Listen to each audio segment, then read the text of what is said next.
So, Okay, now we're ready. we are ready. Mhm. Welcome everyone. Hi Zilia. So, we just flew on our own brooms and landed.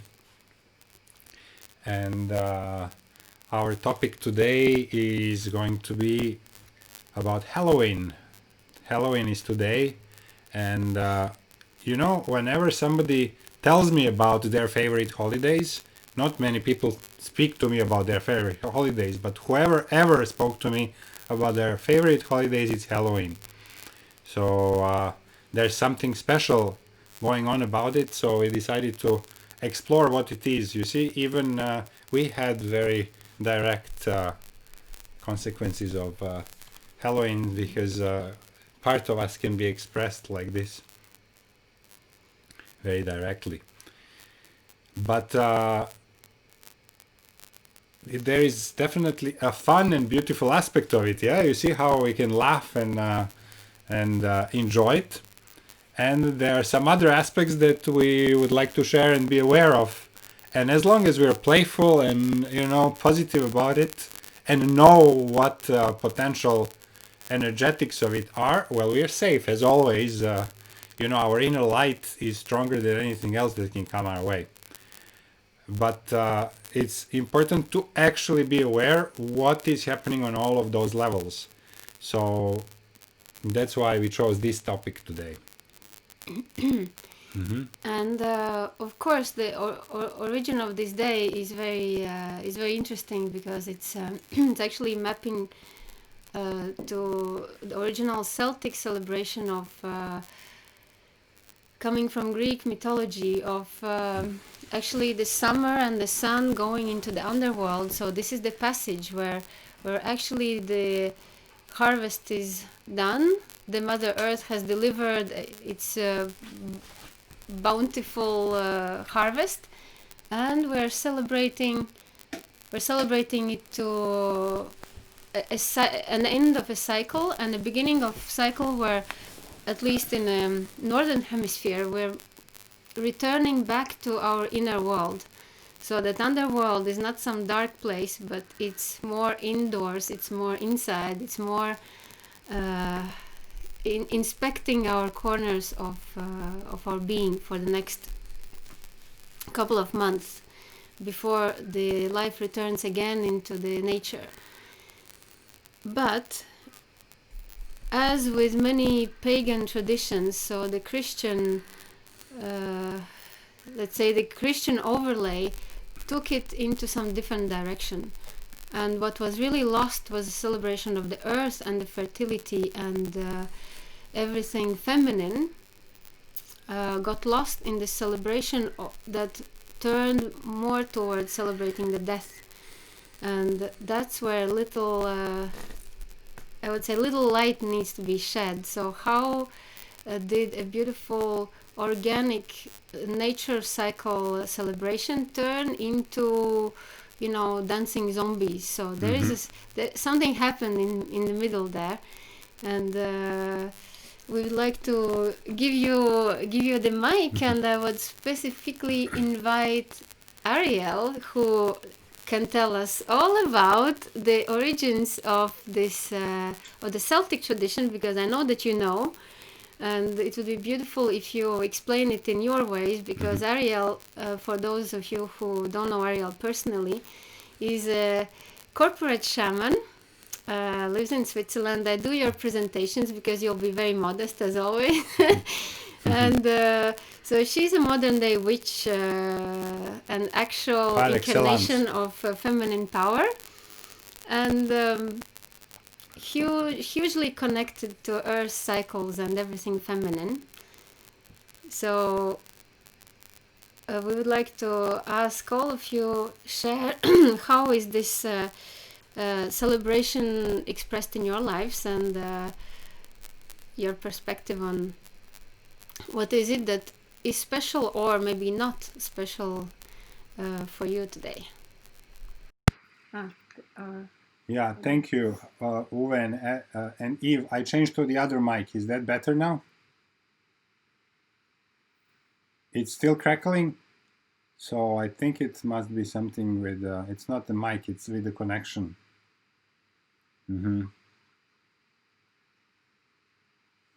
So okay, But it's but okay. let's. We can hear you well. It's just a little crackling. It's not that drama. Okay, thank you. Yes, Ariel. Well, you put me on the spot. I was not expecting that. Good morning or good afternoon, wherever you are, everybody.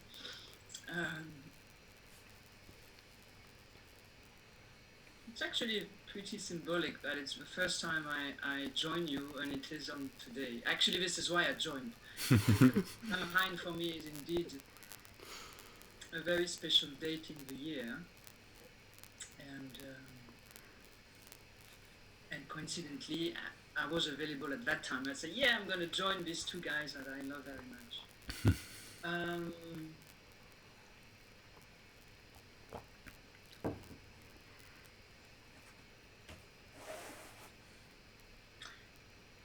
Let me start about how I feel this time of the year, and then I explore more about the Celtic tradition.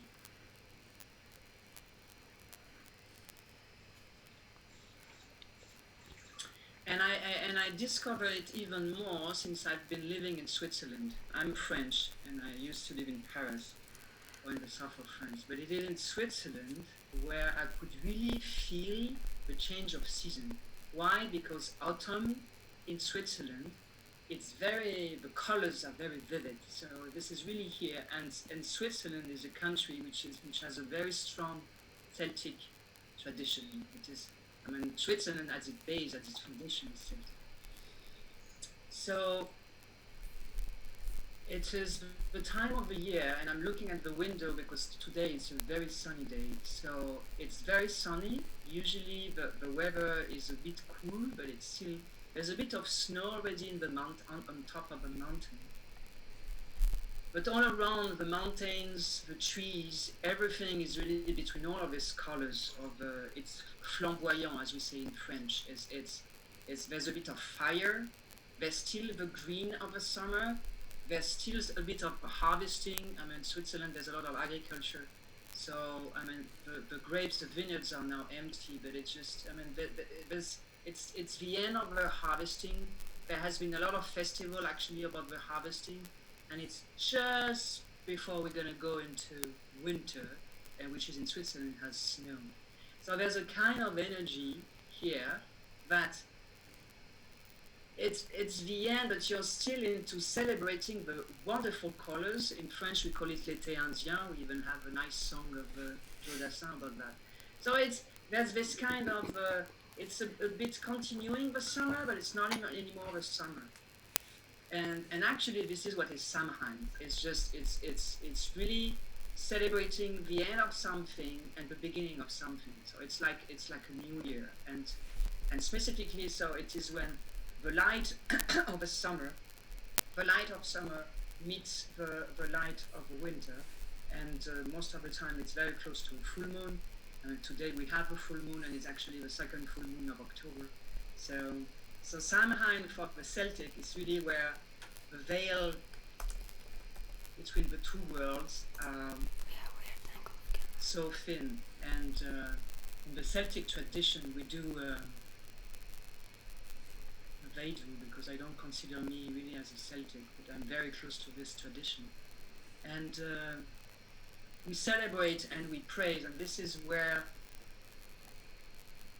you can really connect to the ancestors. And how I got really deeply involved into Samhain is because I'm a movement medicine teacher, which is a conscious dance movement practice.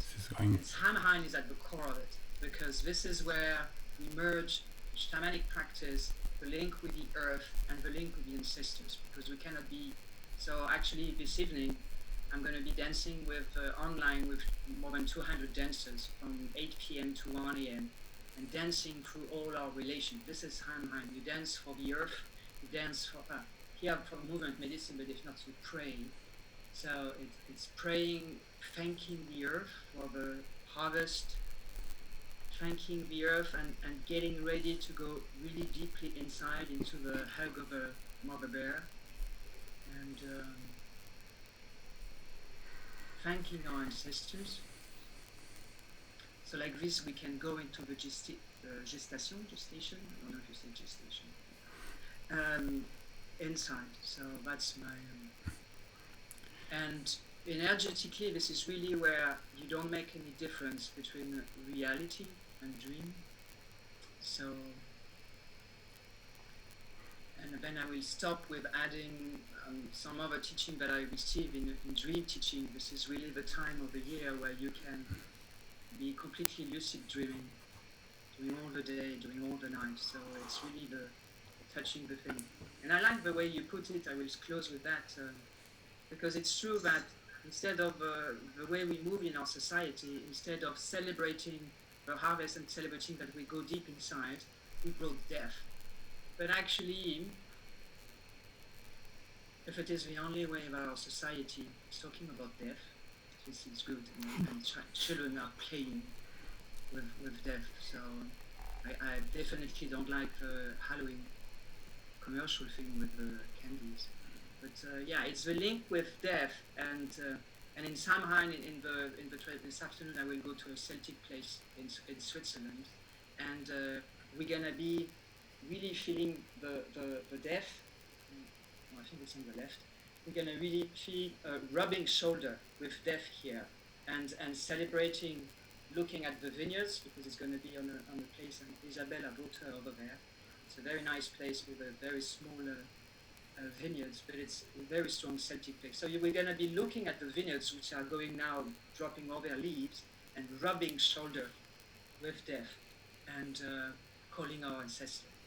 So, sorry, I don't know how usually you share, so I was Good. on the spot, but I try to bring in what is every, Yeah, thank you very much. Thank you, Ariel. This is exactly what we want without knowing how we share, to tell us a little bit of your feelings of Halloween, because this is actually the essence of it. The essence of it originally was to explore the time where the veil between the reality is so thin that we can touch the two worlds and actually interact with them. And of course, the idea was, like Ariel says, to interact with it with the idea to enrich our experience of the world and life. And where commercial version of this is leading us is somewhere else. And this is what we want to explore, so that you can have a conscious choice how you're going to explore this beautiful setup of energies that we have today and in the next several days. And how to dance with the death on your left shoulder while being completely unaffected by, added added interactions. And welcome, Vanita. Beautiful to see you. Cool. Anyone else? Halloween experiences, feelings? Lisa? I hear you laughing, but I want to hear you. Your mic is not on. Lisa?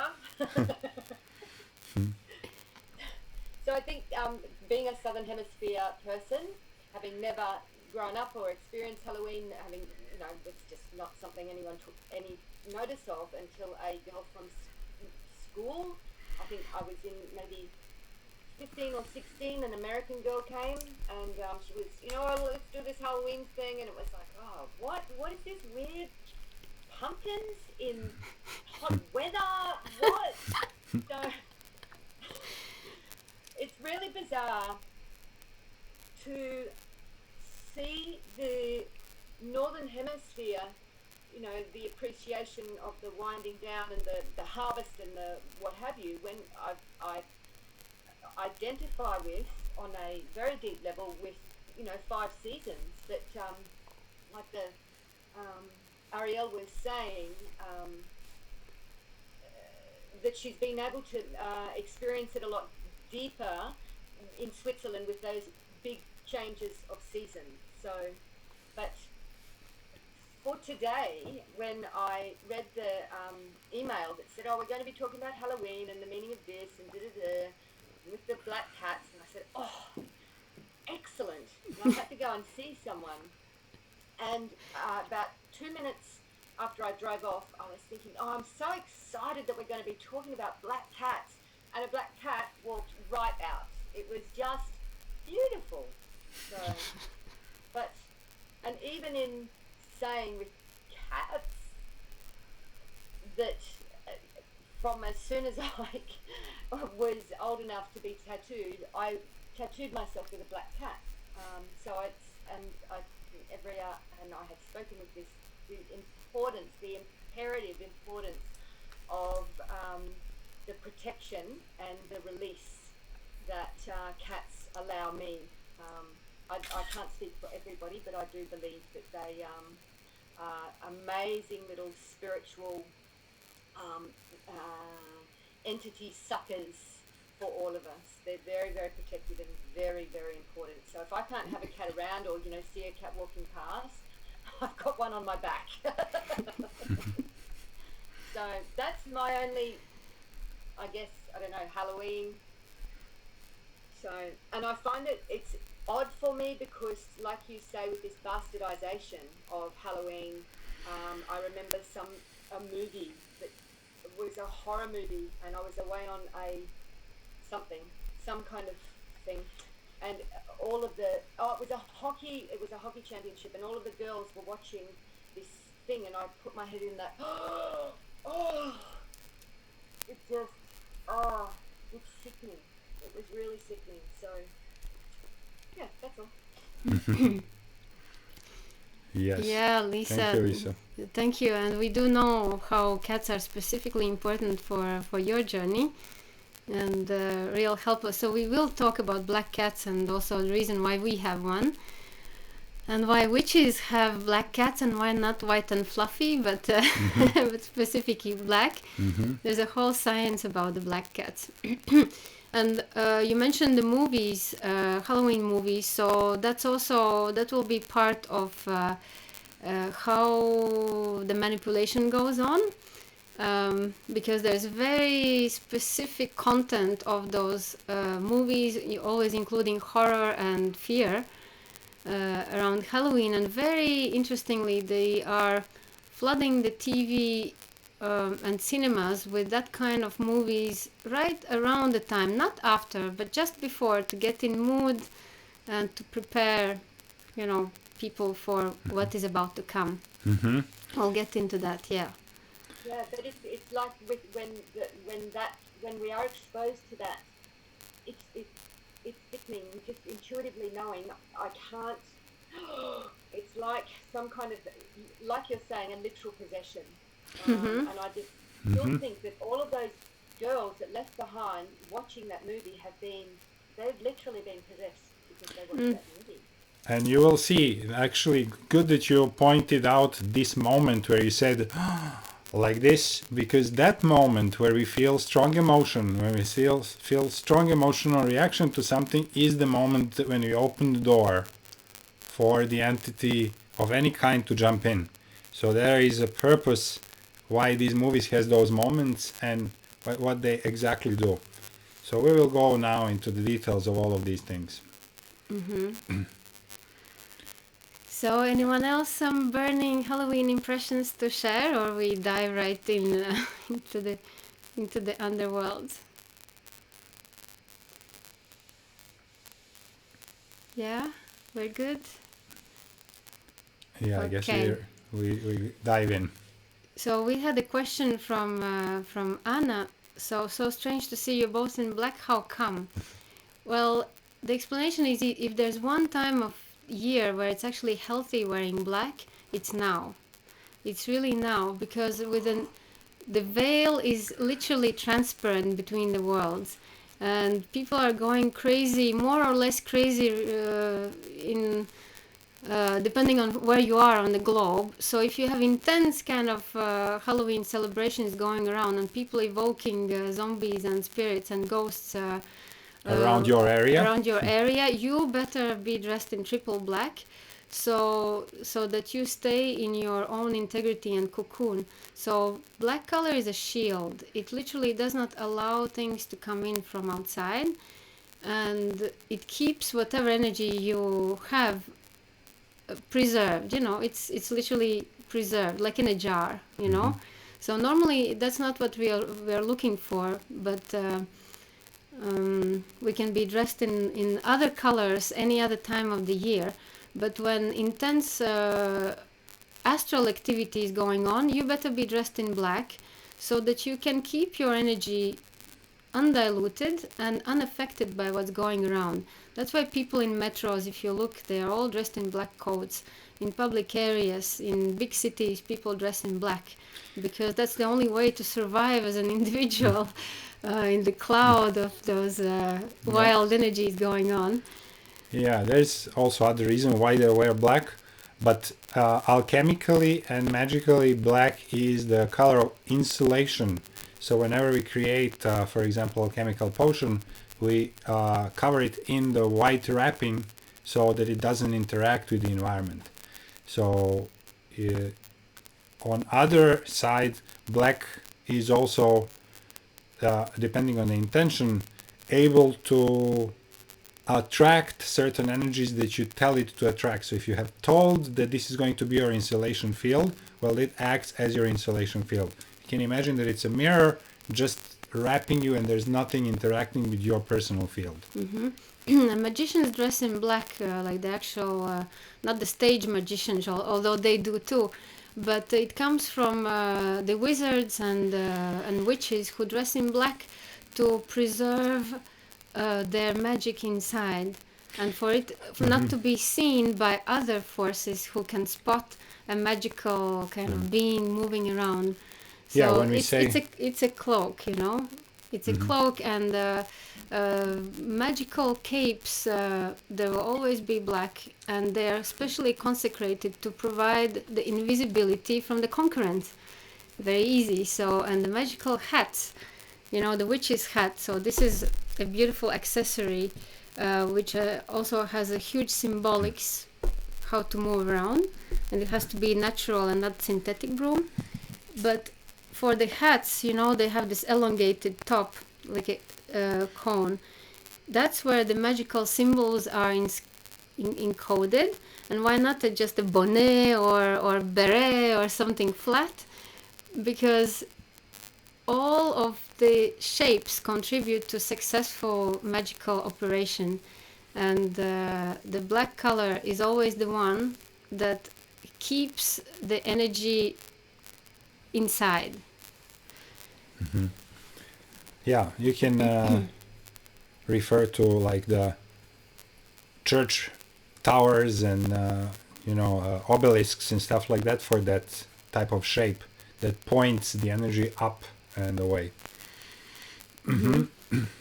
Okay, so this is color. Pretty much everything, the way that we interact with the invisible forces, or actually how energetically they interact with us, because they are almost like magnetic, many times absolutely non-conscious forces. So like there is a magnetism going on. The way that these magnetics interact with us is through the things how we can express ourselves. So through the word, through the thought, through the colors and clothing that we have, and through emotions. These are the ways that this energetic field is established, and it's literally energy flowing. It's almost like a negative energy being attracted to the positive energy. So when there is an energetic match, then the interaction starts. So the black color is not necessarily celebration of dark or any sort of belonging to the dark. It's a function. It's a function. If you know how to use it, it becomes a tool. If you don't know how to use it and you're always dressed in black, you might be preventing some good energies really coming and nourishing you. If you always need to feel what feels good to wear and when, and if you are conscious about that, you can use any color for any occasion without being dogmatic about it being black or not having to be black. So just feel into it and and you will understand that it's much deeper than just aesthetic. And same goes for cats, yeah. So why black cats over any other cats associated with magic? So here's our baby. Topaz is holding our beauty. So the black cats are literally portals. They are, and Eve knows something about black cats. Probably Eve is attracted to black cats too. So all the women who have somewhat of deep feminine origin, have something special, a special thought for black cats, because it's a portal. You have seen movies and everything where witches transform into black cats or black bats or something, because they have this specific connection to the astral world. They're more astral beings than physical.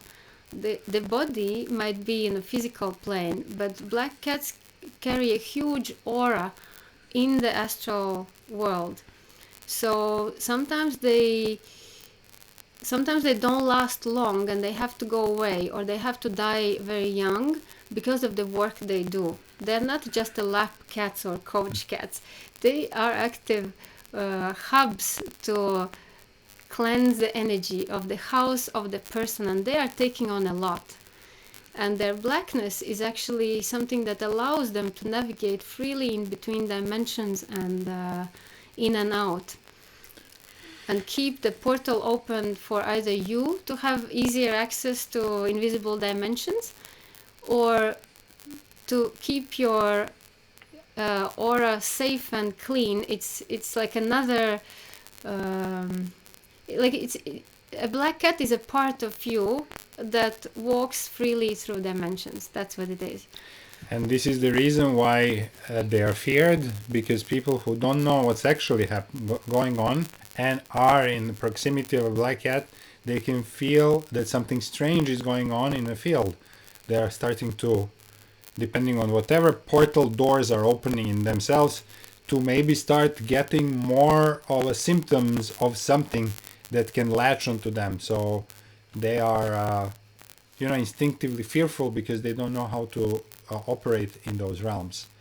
So, but with a reason, it's good that they don't have the black cats close to them, because if they have some sort of open doors for the entities to latch into them, it will happen in the presence of an open portal to the astral world. So, which is also good for black cats. They're not supposed to be exposed to people like that who fear them. Yeah, well, actually, black cats, you cannot buy a black cat. You cannot own a black cat. It always comes to you.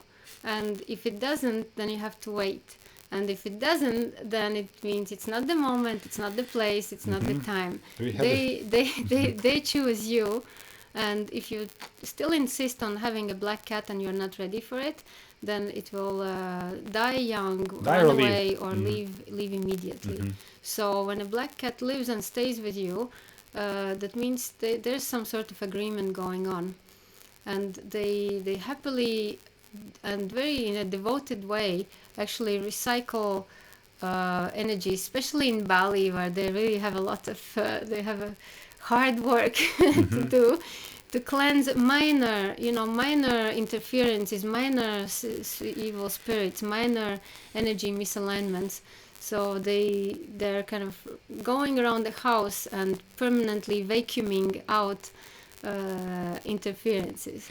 And they create they cast an aura around the person and the house, so other spirits are a little bit careful in the house where there's a black cat. It was funny, our black cat in Bali would regularly spend some time a day laying down on the Wi-Fi router, so just to absorb what's going on there and then go on. In super uncomfortable position, but sitting on the router and kind of extracting. And other times on the measuring charts, pendulums, and our other magical tools. So really interesting. Coming right at the time when we are working on something, and then kind of walking away when the work has been done. Very, very curious. All sorts of cats, of course, are negatively oriented. So you must be careful if you are very positive and you have a cat. It might not be compatible because they need some negative energy to live on. So if you don't have enough, they'll go somewhere where there is. So that's the way it works. Very good balance. Mm-hmm. If you're not a cat person, but they keep coming at you, well, that means that you have something that they really like, which is energy to transmute. Mm-hmm. And that's what they do. If you really understand that they are mystical creatures and kind of get even tune yourself to receiving the message, oftentimes they will come with the message.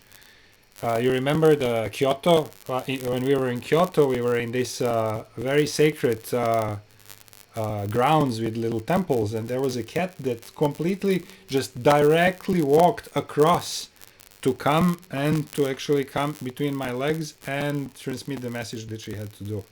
So ask her for the message and be open.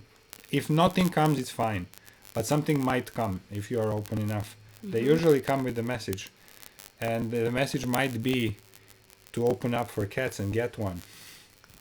Yeah, and cats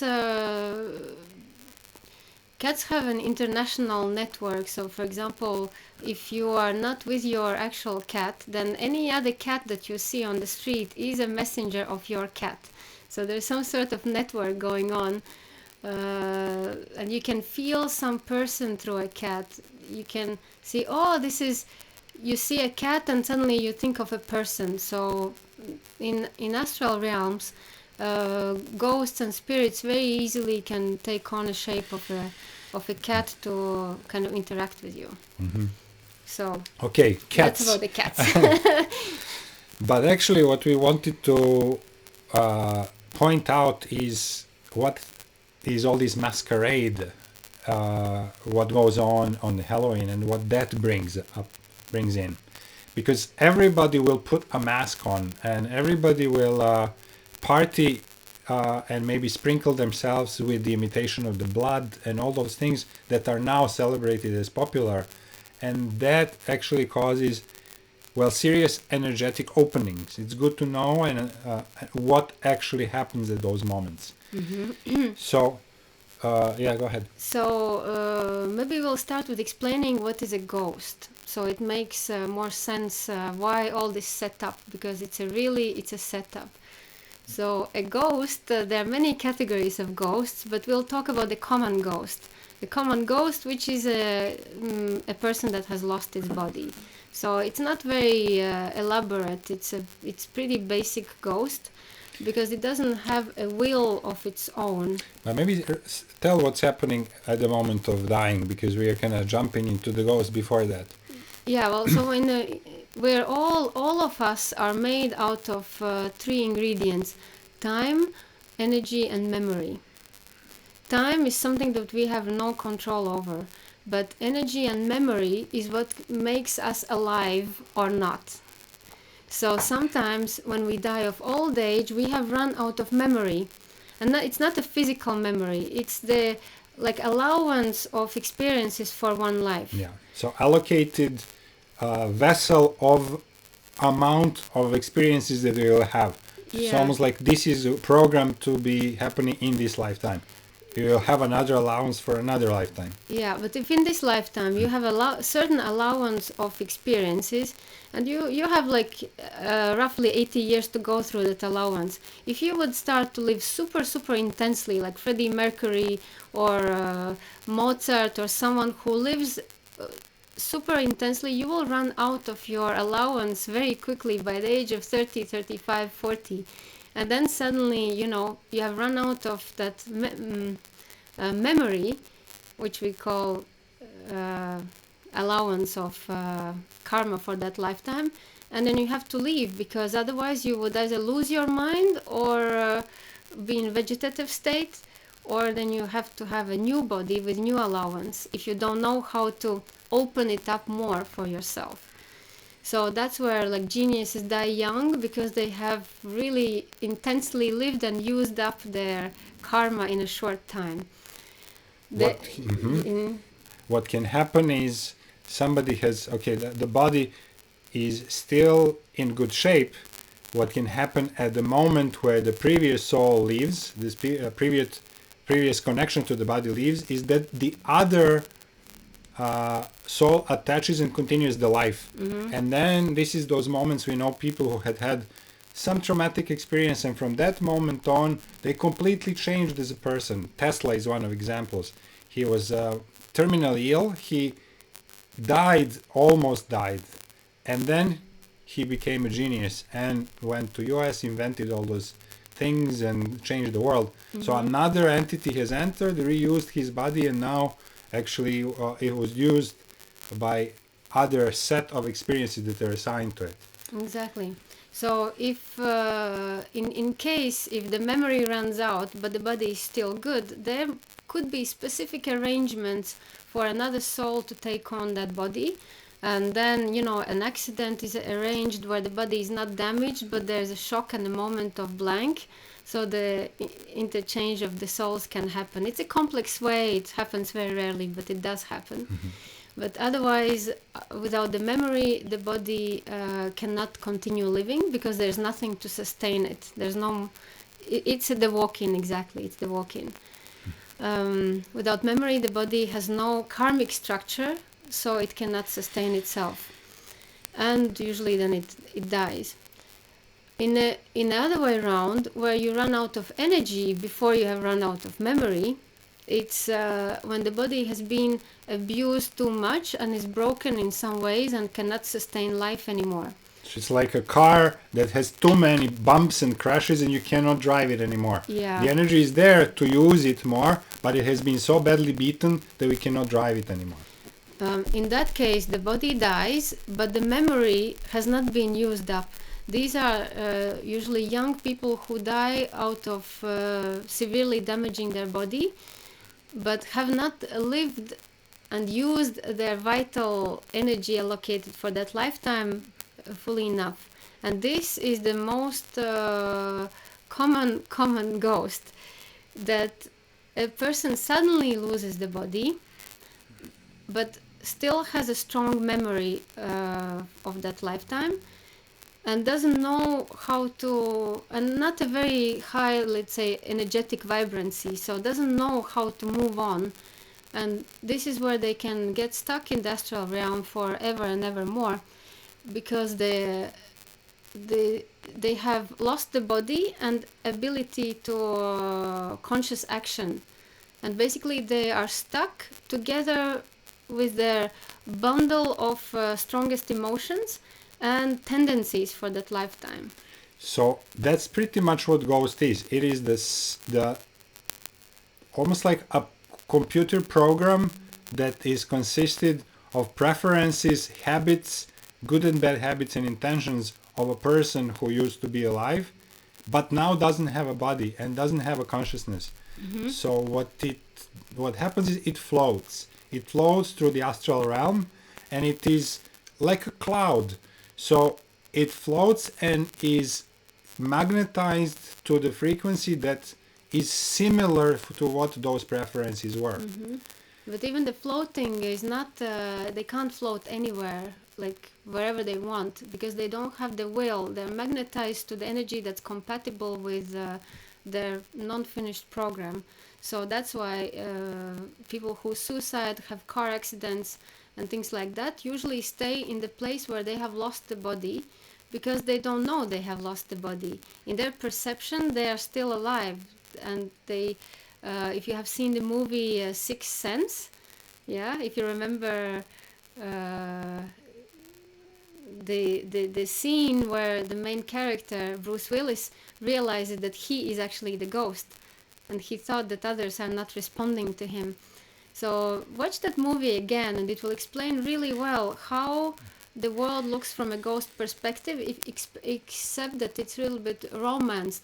The ghosts don't see people as physical beings. They perceive us as energy forms. So it's not even a matter of perception. They're really magnetized. It's really like a magnetic field, and they get magnetized to a certain vibration that matches who they are.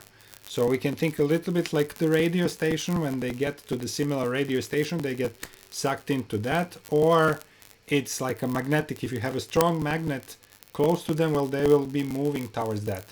And that magnetism is being created by actually reenacting something that this ghost liked to do. So if we are talking about violent deaths, and a lot of these disincarnate ghosts have had violent death either by accident or by murder, or blood was involved. Well, this is what we are imitating in Halloween costumes.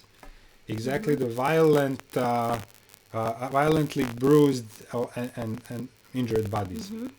So Vanita is asking, does that mean that the personality is still intact but without the body? Yes, so the strongest tendencies, the personality is not, this is again romantic perception that your grandma who dies stays with the characteristics of the grandma. It might retain the love for the flowers, or the grandpa might retain the grumpiness about in the ghost. Aggressive person like alcoholic might retain the strong need to drink. So they will retain the strongest habits, but it's very mechanical.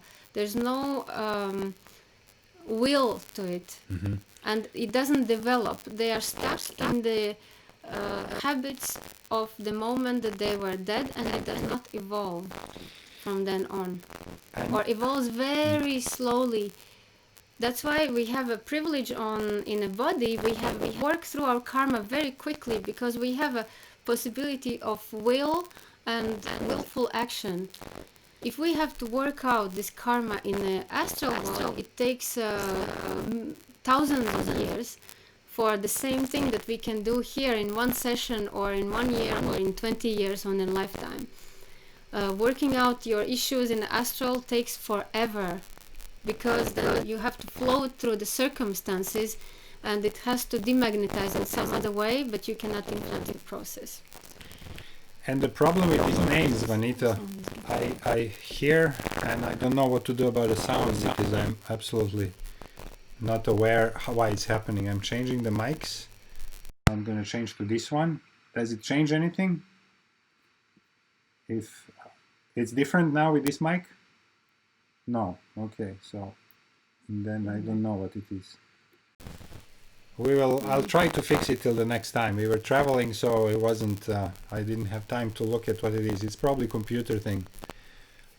But what I wanted to say is so now we have even the okay. Black and white. Anyway, you can continue. I'll try to put this. Yeah, so that's why the ghost of a deceased person is magnetized to the energy that they used to have. For example, they will follow the ring. If you take up grandma's ring, well, that spirit might just follow the ring because it's familiar energy. If you live in a place where somebody died, it doesn't matter how long ago, the ghost is still present because for them there's no time. They can last for thousands of years in one place. So we need to know what to do. And this is what I actually wanted to say, Vanita. You asked about is it a hologram. The problem is that there is such wide variety of entities in this astral realm that we don't have enough names in English language to explore it. So at some point we will maybe come up with a little ecosystem to explain what are the different things that exist and just explore them, and then we can assign them the names. But it's not really like a personality nor like a hologram. It's something in between that is like a state of a person at the time that has stopped, and it's like a program that is saved at that level, and it keeps playing the same thing over and over and over because it doesn't have an option to evolve. And that is the ghost. It stays like that, and it tries to magnetize to the situations that are kind of conducive to its preferences. So its state, it's plasma. So it's a plasma sort of energy entity. Yeah, it's like a cloud. It doesn't have physical features. We mostly give them physical features through our perception, but they don't have the physical features. It's mostly like a vague shape. And what is And she's asking what is the soul. Well, the soul has never been actually connected to the soul, to the body. It had like it's somewhere else, and it's kind of beaming its purpose and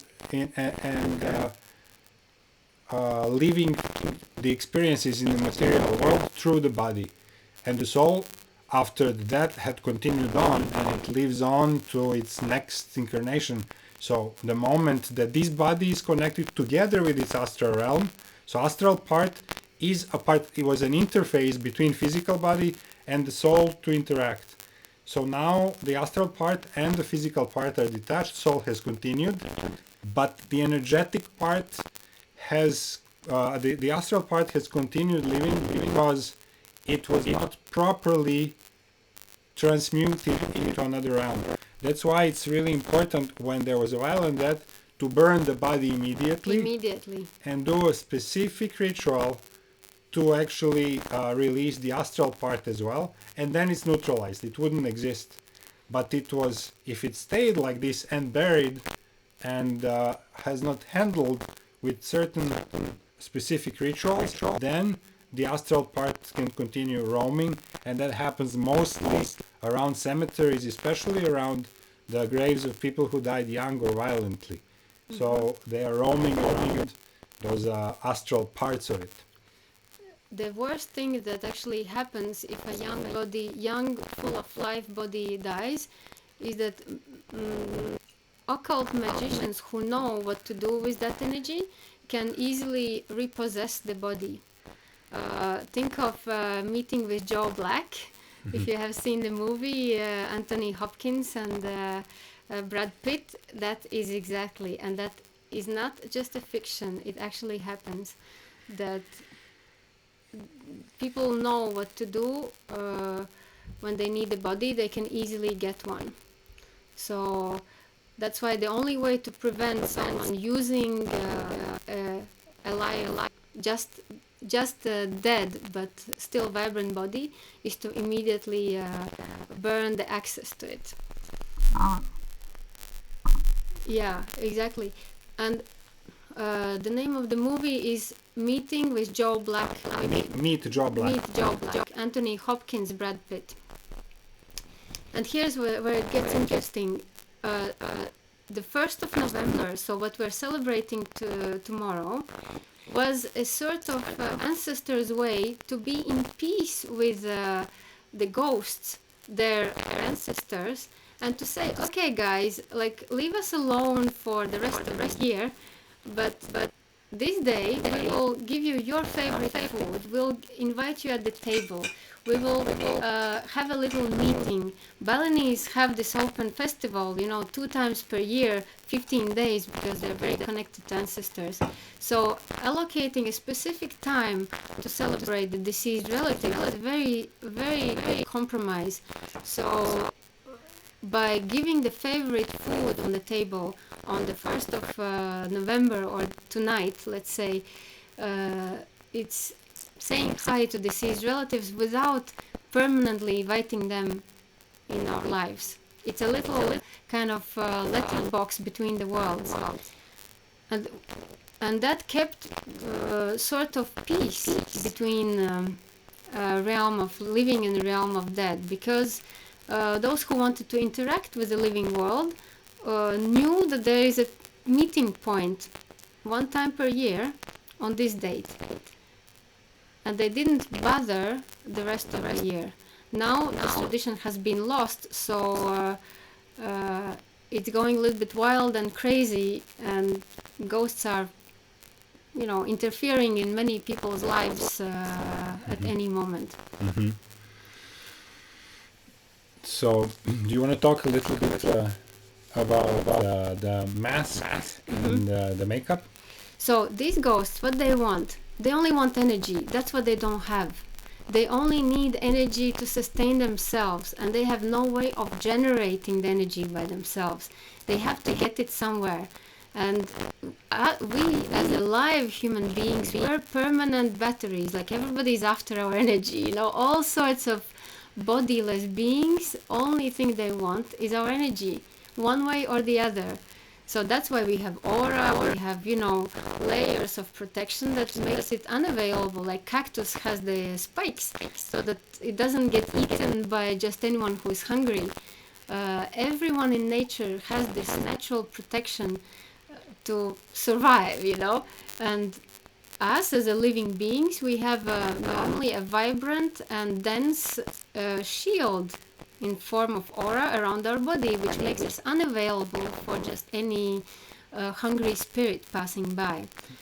But, you know, habits, illnesses, unhealthy lifestyle, too much Wi-Fi, etc., weakens our protection, and we become easily available for any hungry spirit in need of some energy.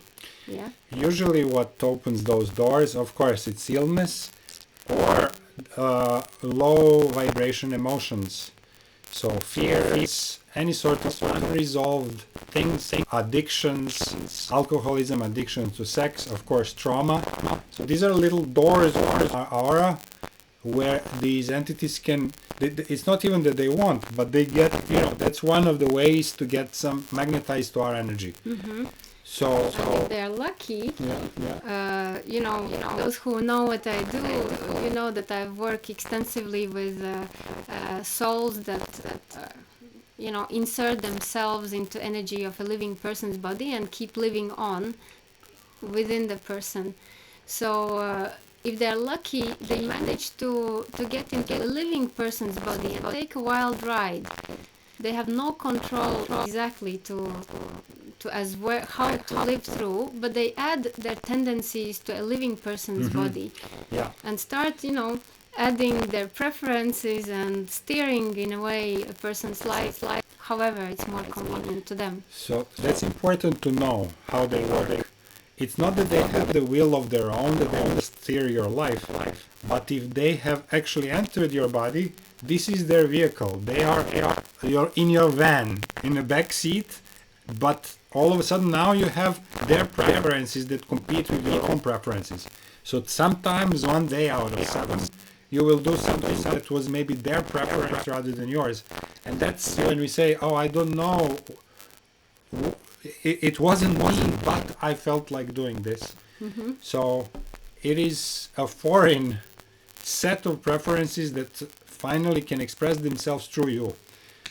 And you know, a couple of you have experienced these sessions where I have removed those extra persons from you, and and you can clearly understand the difference. How you did not notice that part of what you're doing was not your idea. I can give Zane's example because it's very funny that.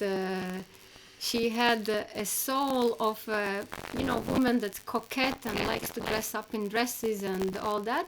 So for the sake of that soul made Zane buy fancy dresses, high heels, where actually Zane had nowhere to wear them, and she was always wondering why she keeps buying skirts and dresses and high heels with no intention to to dress in that. And it is, you can perceive it as a strange habit that you keep doing and you have no idea why. And then you look at those clothes and say like, but when I'm gonna even wear it, I don't feel comfortable with that style. Yeah. Because it's not you. And it's quite, important to understand. Maybe you are having a passenger that kind of has its own little thing going on within your body. We had another client who just had to spend $500 per month or something like that on some whimsical purchase that she doesn't even know what for. So it was like literally $500 per month going on, just like that. So And that's the least. That's the fun part. But sometimes it can actually change where you live, with whom you live. who your partners are, moving into the town that's completely outside of your preferences because it's their preference. Yeah. And well, the worst case scenario is when that soul, let's say, remember what I just said, that they die, they run out of energy, and they still have their karma to fulfill. Okay, they have found a lucky body, and they have strong karma to live a certain relationship pattern. So they start living, for example, if you are the host, they start living their relationship pattern through you. And then you go crazy. You say, how can I attract this kind of people in my life? And no matter what you do, how you work out the question, you're stuck with a person that you have no idea why even. Because it might not be your karma. It might be the karma of one of the parasitic soul, passengers. passenger's karma to work out that's overtaking your own. So these situations I'm just mentioning so you know it exists, because they create this mind-bending realities that you have no control over and you have no explanation. And usually when we remove that extra soul, everything clicks back as to your original program. Yeah. Exactly. Yeah. And they can be multiple. You can have a little group of passengers, and everything gets really easier when you kind of let them out. Well, one of the beautiful places where you can catch some of them are these Halloween parties. Yeah. Because this is what is happening at this day. The veil between realities is very thin. Plus we are partying, plus we are getting drunk, plus we are calling them in with wearing these costumes, and literally it's a visible and invisible party. So once that there are any sort of lower feelings during that party, the door is open for them to magnetize into anybody in the party. So the reality, looking from the bigger perspective, looks like this, that it's actually the disembodied beings and not the common ghosts. They're more sophisticated astral beings that do have a will of their own, and they can manipulate mind of living people. So imagine that discarnate beings throw up a party, and you are the food, basically. You are invited. A battery. But you are, the food for the party. So once a year they throw up a giant feast, and they make rituals, they create rituals through people's minds that actually create this energy-giving momentum. So think of Michael Jackson's song Thriller. Yeah? Have you ever seen a flash mob Thriller dances on Halloween? I mean, that is such a ritual. Some entity has implanted that in a person's mind, and it has taken on. How can a thing like this take on by itself? Who would even think about it? To do a flash mob of Thriller song, where if you hear carefully the words of that song, it's a clear invitation of surrendering to the zombie world. Yeah. And Americans have particular fascination about zombies. I haven't seen that in Europe, for example, all the zombie movies and cult, because there's strong influence of that kind of beings, and they have established this day, and whoever volunteers to participate in that party actually create the energy where many beings come to feast. If it's only one time, if you've been just one time food, that's okay. But if you go on from there with someone on your back, that's a problem. Because the effect of being, possessed, even in small ways, the effect lasts for 10 weeks. So imagine for 10 weeks you are carrying a leak in your energy system and a weirdness around. Black cats can help. If you go and have a real Halloween party, come back, your black cat can actually, kind of purr it out.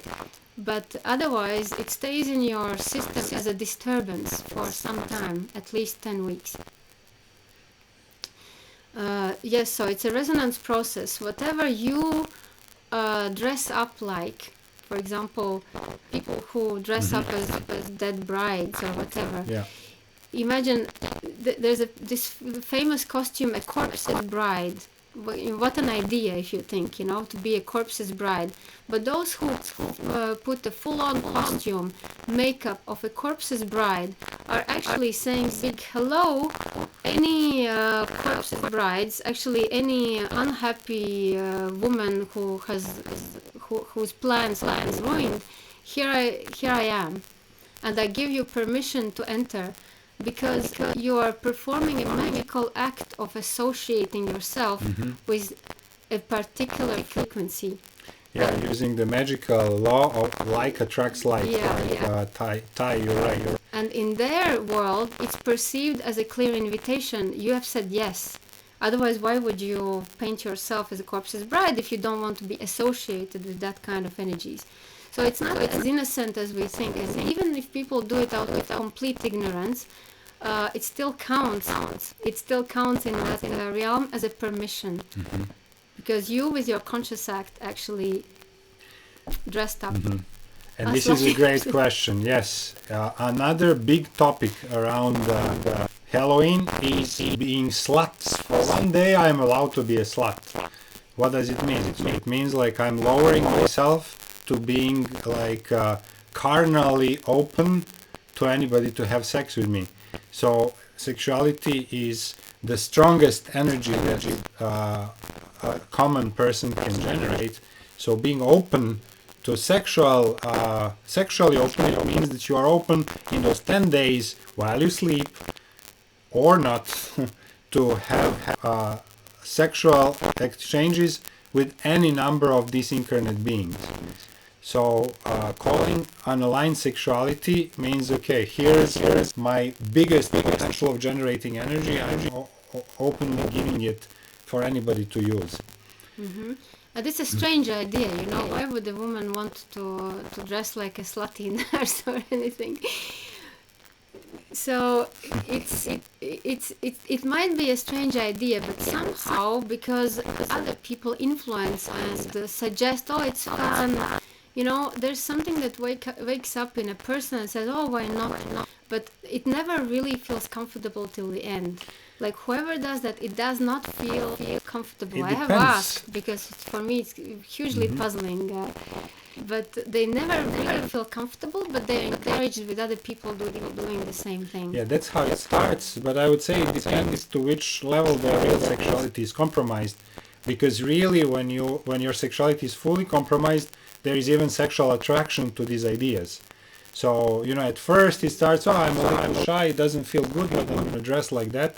But when sexuality is slowly taken out of its original sacred function, then we get really perverse thoughts and real sexual arousal by these thoughts. And that's when, you really start interacting with super low level entities, like orgies or like these parties that are close to group sexuality and all that stuff.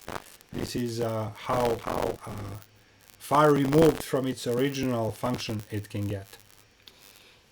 We're talking about Halloween because part of the Halloween, Lisa, is that there is this a lot like men dress like Draculas and women dress like sluts. This is kind of what the going thing is in.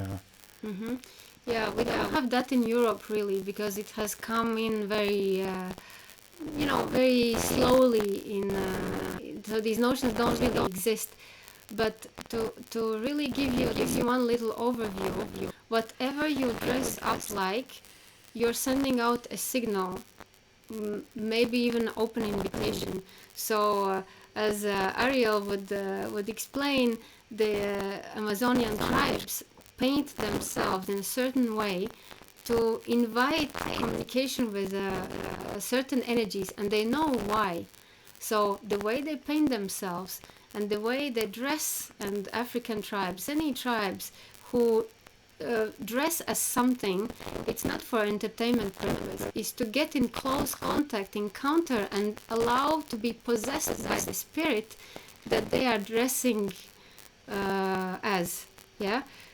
So I can't For a certain function. Yeah. You know, if it's done on purpose, it's done for a certain function. But basically, the message is, okay, here I am. I'm dressing like a bull of this particular, with attributes of this particular spirit. So I'm opening myself up to channel its energy and messages through. And that's a healthy, interaction between the spirit world and the world of living. Who does it? Is a Through priest this or a message, shaman. yeah. The one who knows how to deal with that. It's not like a common person that has just dressed at parties. So yeah, all these things have a real purpose. But if you don't know how to deal then with it, then it means that we have overstepped our competencies. And Thai is asking, you can all react during sleep, of course, but this is the biggest danger is, okay, when you're conscious on your walking part of the day, you have certain level of control, whatever might happen, but when you're asleep, you're pretty much anesthetized. So this is where a lot of these interactions are going to happen. I don't know what happened in your dreams. When I had some of these dreams where some sort of psychic attack would happen, I would wake up and then catch by the corner of my eye the feet leaving. Oh, they're leaving, and I'm feeling, oh my God, they've done something around my solar plexus. So a lot of things happen while you're anesthetized by the dream. So, and this happens, for example, okay, if you live like us in the middle of a pure mountain, there's no chance neighbors would evoke dead spirits. But if you live in an apartment building in America today, you'd better dress in triple black and get your pentacles out and all possible protections, because it's others who are invoking unconsciously all sorts of spirits. So imagine they are magnetized to certain areas, and the density becomes very, very tangible. And plus, today is full moon. I would like to also give a perspective of ghost activity in the full moon.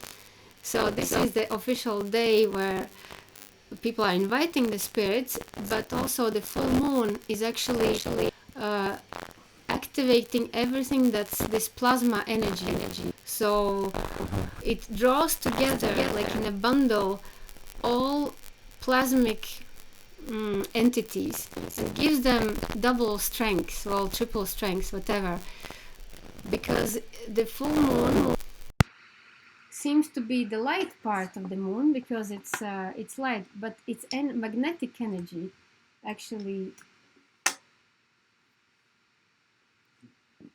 Yeah, go ahead. I'm resetting the mic.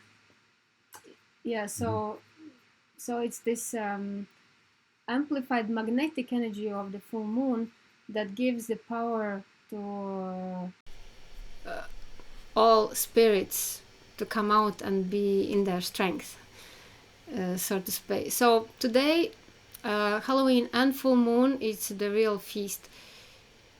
However, you can use it in a positive way if you have any messages that you want to get from the underworld. If you have decided to help some beings to leave their trap of the astral plane, this is when you do it. This is when you can help all your deceased relatives, neighbors, anyone you can think of, and really dance them or sing them to light. Because this is where it actually works the best. And US presidency, okay, Ariel, you're right. Well, the reason why we even mention Halloween this time, we would never even mention it because we don't care much about it. But this specific Halloween is super important because it happens just before the US elections. And we know how these elections are super pent up now, and almost like the country is falling apart. So there is going to be a lot of black magic going on around this event. And everybody who engages themselves in anything that is black magic connected, such as in participating in Halloween, their energy will be almost like crowd computing. It was going to be used with one of those powers who will, they need even one more little drop of energy taken into their cause. So you will definitely be harvested if you are kind of unconsciously participating in anything Halloween this year. So it's really a wild world out there, and because we don't see, many people are taking advantages. So it's not even a high magic to know how to harvest energy through fears and these movies inducing and actually putting people in this fearful mood of darkness, death, and zombies. So it's playing on the basic fears, and we have to see if we are afraid in any ways of death or dead people or zombies or anything. You must clear it as soon as you can. Fear of zombies is a natural fear, because when in many lifetimes when we died and we were buried, the soul, well, let's say not the soul, but the emotional body disintegrates very slowly. So it has spent some time glued to the decomposing body in a coffin, and it's an awful, feeling or place to be for a departed soul. If you haven't been sent properly and disintegrated instantly, like in India, then probably your emotional body carries the memory of the horror of being stuck 30 centimeters above a decomposing physical body. And that's from where actually the people have drawn this imagery of the half decomposed bodies walking around. And we just need to clear it. If we have any fear of that kind, we just need to clear it and to be in peace with any kind of state of the body before or after death, so as not to be leave any open door for the disembodied spirits to come in. A help that you can give yourself is really, if you have any sort of fear about zombies or dead bodies, is to hang around the places where dead bodies are being burned, and just be there and witness the process and look at it and see actually what's happening. And then you just kind of feel for yourself that this is not something that you should be afraid of. It's like a normal life process of living. Is, it contains dying. And once that we detach from actually being afraid of death and being afraid of the dead, like lifeless bodies, the fear of zombies is by itself going to clear itself out. So how can we clear the energy in the body? So the one thing that is very difficult to clear by yourself is if the soul, somebody's soul, has actually latched onto your body. This is almost impossible if you do not have like a specific competence. You can't really clear it out from yourself. You need somebody's help. But the minor attachments, so clear water, clear running water takes away almost anything. Cold water. A dip in an actual mountain river clears away instantly any negative attachments there are. It's magical. So that's the highest state of clearing that you can have on earth, is like waterfall, any natural running water. If you don't have that, shower can do with a strong intention, and rubbing with the salt. Salt bath can do. of course with appropriate intention, and then you dedicate the salt, not just flush it out from the bath, but you dedicate it to the earth spirits and ask them to make sure that they have taken everything that's that doesn't need to be there. Then if it's in your home and you feel weird energies somewhere in the corners, do it once a month or every now and then when you feel like. Put the salt all over the floor, especially if it's an area where many people come in and out. Put the salt, let it stay overnight, collect it in the morning, and offer to the earth in a place that no living being will touch, actually. These are the ideas for clearing, but what always is true is keeping your spiritual practice Spiritual intact. hygiene. Yeah. So this is Epsom salt works as well as Himalayan salt works the best. I would say Himalayan or sea salt. Epsom salt has other qualities, but Himalayan or sea salt, we care about the crystals. It has to be a crystalline, Natural because crystal. that structure actually absorbs other energies. So big crystalline salt is the best. But what I'm saying about the spiritual practice, keeping spiritual practice connected to your inner divine, to your heart, to Mother Earth and center of the universe, and having this strong, uninterrupted spiritual practice where you either do for years the same type of yoga or for years the same type of Qigong, something that is so one with you that cannot be disturbed by anything that comes temporarily in your life. This is a real pillar of being stable in this world, that nothing can touch you.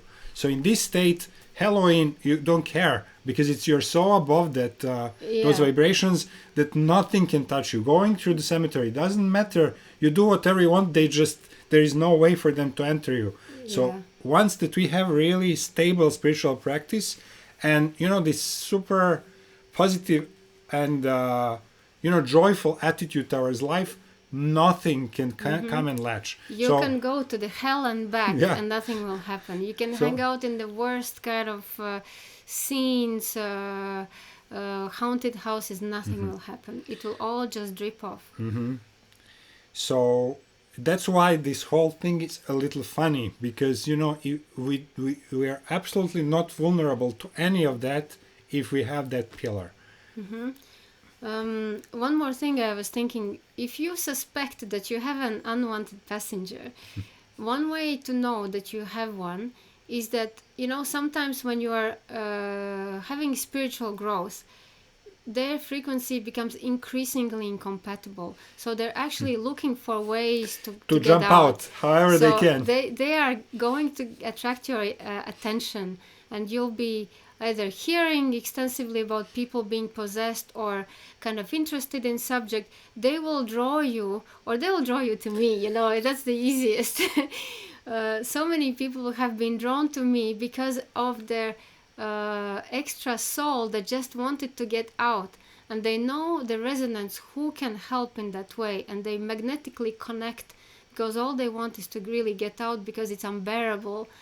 Many people going to Bali have their souls popping out because the extra passengers, because that frequency is so unbearable to basic souls that they just can't live. They want to get out. That's how you know, and then you need to seek help.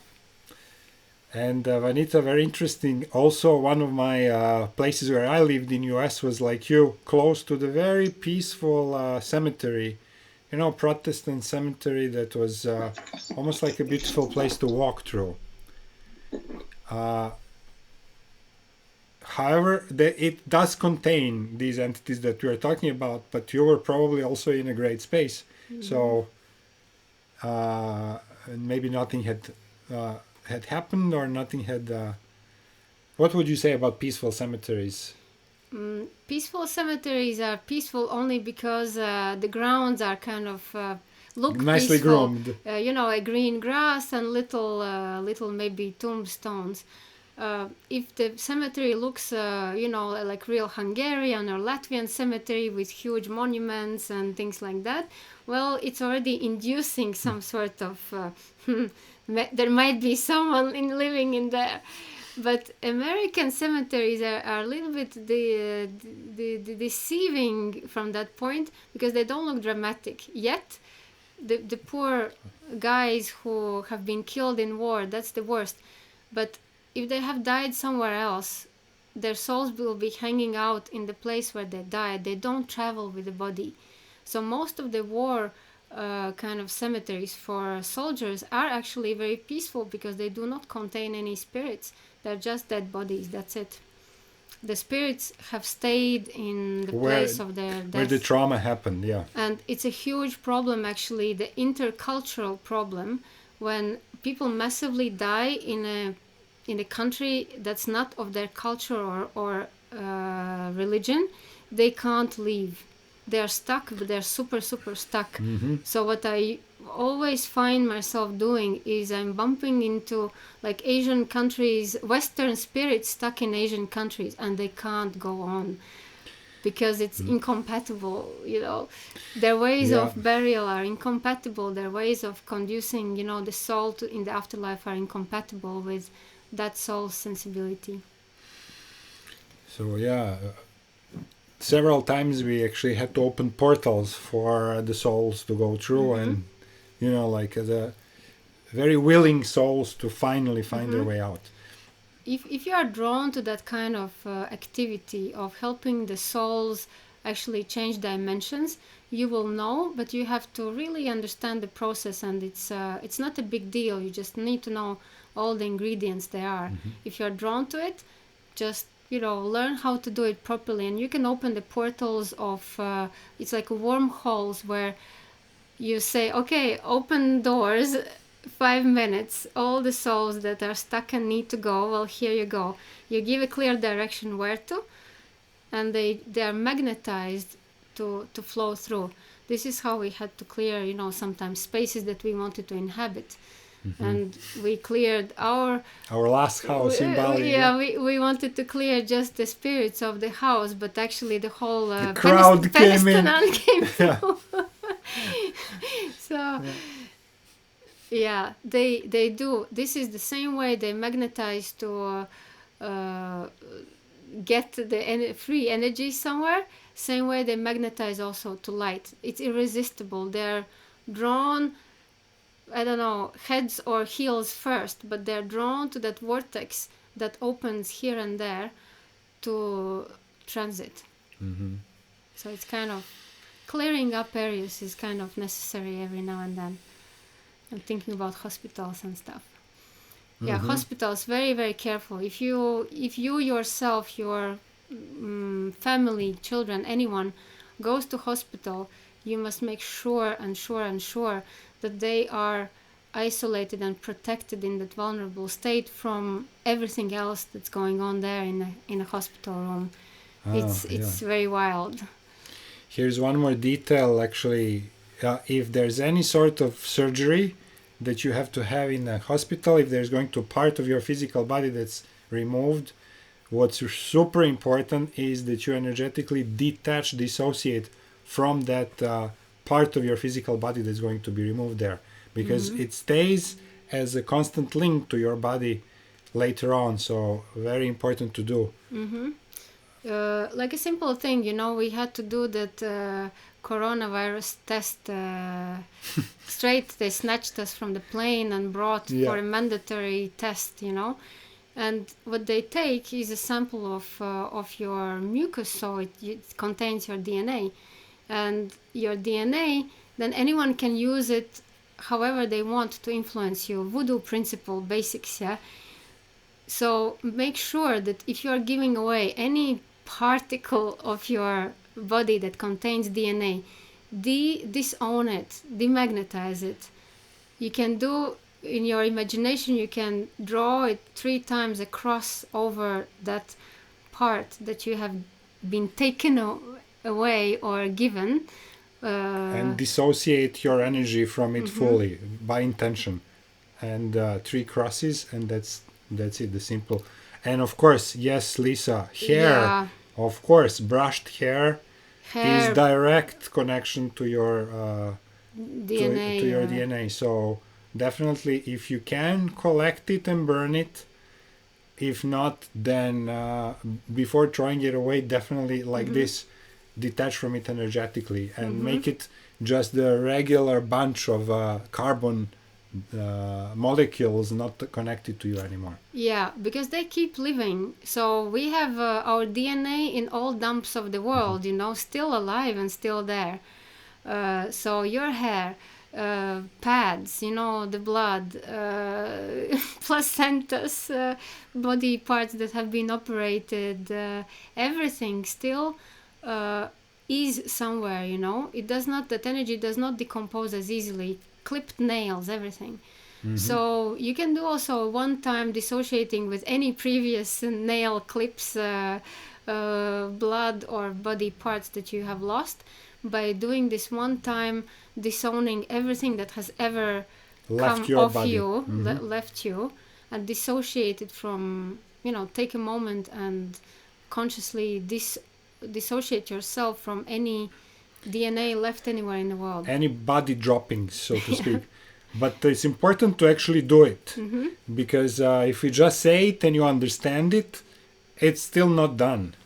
When you actually do it by putting your intention there and even saying it in words, I at this moment fully dissociate with any parts of my body that had been fallen off from now and anywhere back, then you have actually done it. Yeah, exactly. So the hair you collect from the brush and then kind of burn them at once, but don't burn with your DNA active, yeah? So if you burn the heap of hair, disown them first. And if you leave no trace, it's better. There was up till now, it was very good that we left parts of our DNA all around the world, because like this we establish our frequency, we have, what a beauty. Wow, cuteness. Aww. Well, that's a XXL, which is cat. Wow. Yeah. Yeah, so till now, and I'm really insisting on up till now, it was very good because like this we spread our light and network around the world by leaving our things everywhere. But from now on, it would be really good not to. It's done. It's established. So there's no more need for these things to stay in the dumps of the world. So disown whatever comes off you. Clip your nails in the nature. Offer them to the nature spirits. Throw your hair in the water in the forest. So it better is somewhere like that.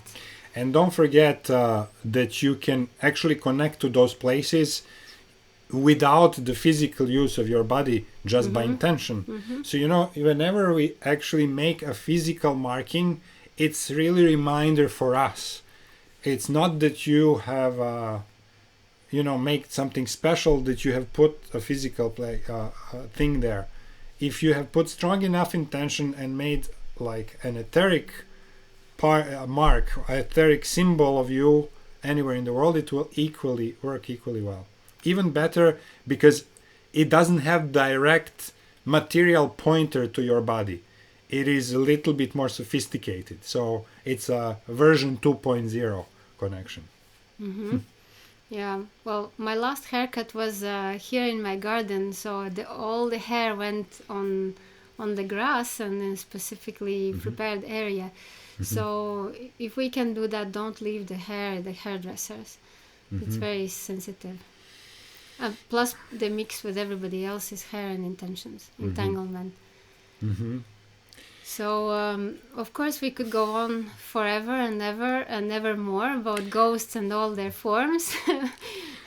But yeah, I guess the important thing was to understand how is this connected to Halloween. And I guess maybe now it's fully clear, but if you have some questions, go ahead and ask what you would like. Maybe to know something that we haven't covered, or any symbol that might be puzzling you. Whatever you have as a question, very welcome to ask. Of course, there's a whole ecosystem of spirits and invisible world, so we barely touched it. But at least for for this purpose. Yeah. It illustrates the interaction. Very, very actually sophisticated ones. So like this common ghost, for example, not having its intention, not, great question, Eve. And but there are entities that are also not incarnate, but with very, very sophisticated system of intentions, and also alien beings that come for feeding with very, very sophisticated technology. So there's a lot of things that are not in the same frequency range as our eyes, so we don't see them, but they're there in to be felt and discovered some other way. What did we dress up as children? You mean for Halloween, Eve? Ev. That was Ev. What do you mean for Halloween? But we didn't have Halloween when I was growing up. It didn't exist. You know, I grew up in what used to be Yugoslavia. We didn't have that. And I only learned about it when I moved to US. Carnival we also didn't have. Yeah, well, we pretty much didn't. You know what we had? We had around New Year's and that kind of Santa Claus thing. Mm-hmm. Yeah. Yeah. Should we worry about them or just let them coexist? Well, we don't have actually any choice but to coexist with them because they have been there all this time.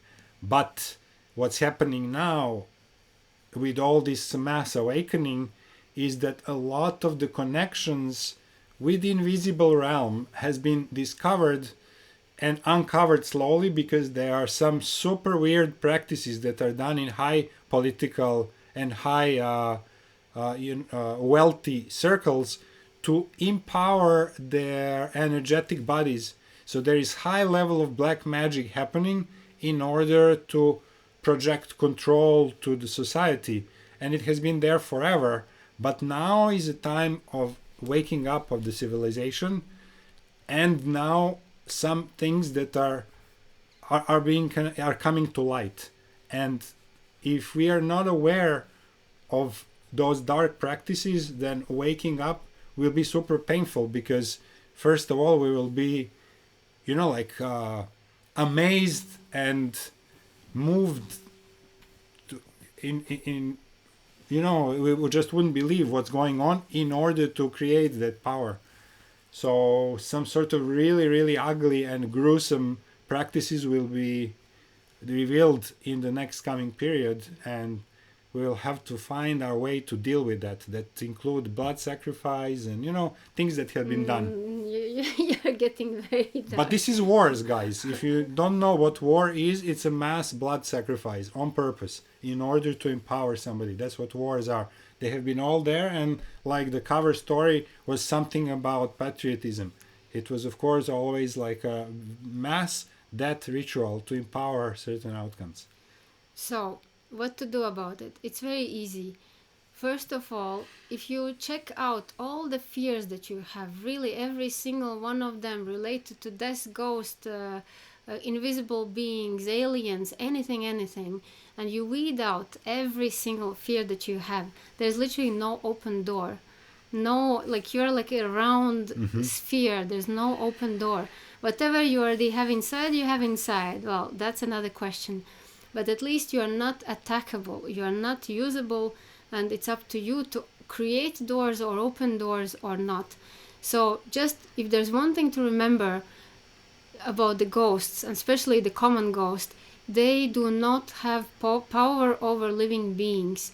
They can only kind of steer you in some directions, but they cannot possess you to the point of making you do things. They can influence a vulnerable or very weak person, but none of you guys is in a shape that could be driven by a ghost. It's very impossible. Yet, when you see that some people are, you should encourage building more of an inner strength and power and inner light. That's the best and tool that you will always have at hand. What's really, really needed in this period is that reconnection to the divine source and really establishing this place of trust in the divine guidance and divine light guiding our life and life of humanity. So if we are really able to have that faith and to weed out any doubt that this is the natural path of raising of the human consciousness up to the next level, then what do we have to care about? This is being taken care of by light forces on our behalf, and we just have to trust it and to find that place in the heart where you understand that you are being guided by some super powerful light forces in your life. And if something will help us through this period is establishing this faith stronger than ever before. And crystals. If you can't carry your black cat always with you, crystals. You see behind the black sphere, black sphere repels anything, like anything. A black sphere creates the force field. Yeah, the pyramid directs it. So in our emergency toolkit that is emerging, actually, we'll really include these very basic, very simple, everyone can do that. And it works regardless even of your intention. Ariel's onyx is coming, yeah? Yeah. Oh. Wonderful. Yes, exactly. And so we have shungite. It's a basic equipment, a black obsidian or pyramid. We can talk about it some other time. But something that you wear in your pockets, it's like a black coat, Nummite, a highly magical stone, will cover you in an invisible cloak. So those are the things we'll probably share the next time about the basic crystals tool set. Easy to have and super useful as a backup for everything you want to do. And so that's. I just can you switch this on? Yes. For the broom thing, I really love that the broom ideas and everything, but we'll not have time to fully explore it. But we have a wonderful book, Wizardology Handbook, and I will post some recipes and pictures from this. It's hilarious. It's very very sweet. And actually, so here's the broom that we wanted to talk about. And guys don't fly on a broom, so that already speaks for itself. I don't know how the wizards move around, but witches move around on brooms because they turn into the dragons. It's a symbol of a vital, feminine vital force. So this is how actually a housewife was distinguished from a witch. That witches had a specific kind of brooms, not the ones that you sweep floor with, and you would never sweep the floor with a magical broom. So it's clearing is a secondary effect of a broom, but the main is the vital force that drives forward and made out of specific wood. And to my great astonishment, when I first went to Glastonbury, I was laughing out loud because you can buy in a shop, a real whatever model of traveling broom of magic broom that you want, even a golden one, with kind of glitters and sparks. So it's a magical accessory, but what makes it magical is you, of course. Otherwise, it's just a broom. Miriam is asking about the crystal shop in Ubud. Well, the one that's closest to you is this Batu. What is it called? Batu something on close to the caramel. Batu. Although I've been very disappointed in the shop and the way they handle crystals. They know nothing about them unless they have changed the little girl. She's a little bit weak and unenthusiastic and completely incompetent in what she's selling. But you need to go upstairs because they have 2 levels and generally visible is just 1 level. the crystals do not have, they're not charged or treated as they should, so you might not be able to pick up on their energy, so you'll have to rely on some coincidence or synchronicities. Buying crystals in that shop in Ubud is not something you can go in and say, oh, I feel attracted, because they are not kept well, so they're all in kind of protective mode and they don't speak. So if you have more magical places to get your crystals, wait for the moment where you encounter a live crystal, or get it from the person that actually is connected to crystals and keeps and treats them well. Because otherwise you'll have to grow. If you buy a crystal that's shut down, you'll have to grow it yourself, like a little Tamagotchi. You'll have to grow its spirit by putting a lot of energy in it. If you have a crystal that's already mature, charged and active, it's so much better. Saves time, and you can then keep it on. You don't have to grow it from zero. Voila. So so that's what it is. We'll probably talk about the crystals next time. I feel it's time. It's time, it's coming, and it's too exciting not to share.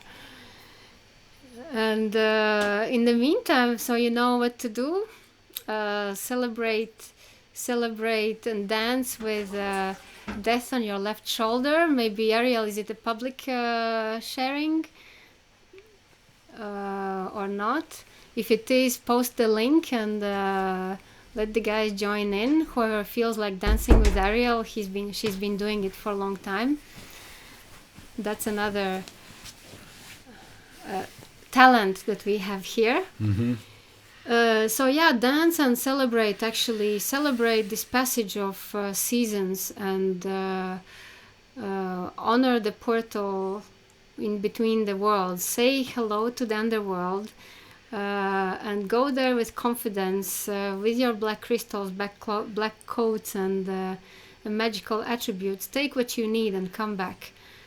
And if there's a good moment to clear the house, that's also today. Yeah. And watch for what happens in the energetic field, and just, observe how you can be in control of that and not be kind of swayed by whatever the commercialized aspect of it is. Mm-hmm. And the tea on crystals, actually this has been coming next week, and also probably a course on crystals, because it's the topic that's a little bit more than just 2 weeks. That's what we've been thinking about. And guys, how that is Here's somebody love who of my loves life. So actually, Miriam, the best place to get crystals in Ubud is come see Evia. Actually, you still have some of your crystals at Green Spirits, very active ones. So, well, and when you're coming, when Ubud is open. Actually, we know we need to come, and it's kind of calling us to come, and there is a certain special procedure to get visas now, so we're exploring it. It probably takes more than a month to actually get all the papers sorted out, but we're working on it. So back on our brooms. Okay, back. I'm just go to grow my hair again very quickly. So, thank you guys. Sending you so much love. And we'll see you next week. Same time, same place. Yes. Yes, exactly. Get your wilderness out. Exactly. See you guys. Thank you. I love, look how many witches we have. Yeah. But this is our day. This is called Witches and Wizard Tea. With a reason. Okay, beautiful. See you next week. Oh, Ellen has a wonderful cat. Look at that beauty. Oh, the black cats were there. Wow. Oh my god. So this is real Witches and Wizards Tea with accessories and black cats. So funny with 3 black cats on the call. Wonderful. Wow. Yeah. Yeah. Beautiful. Yeah. Happy full moon. Happy Ciao, full moon. guys. Ciao. Ciao. Bye.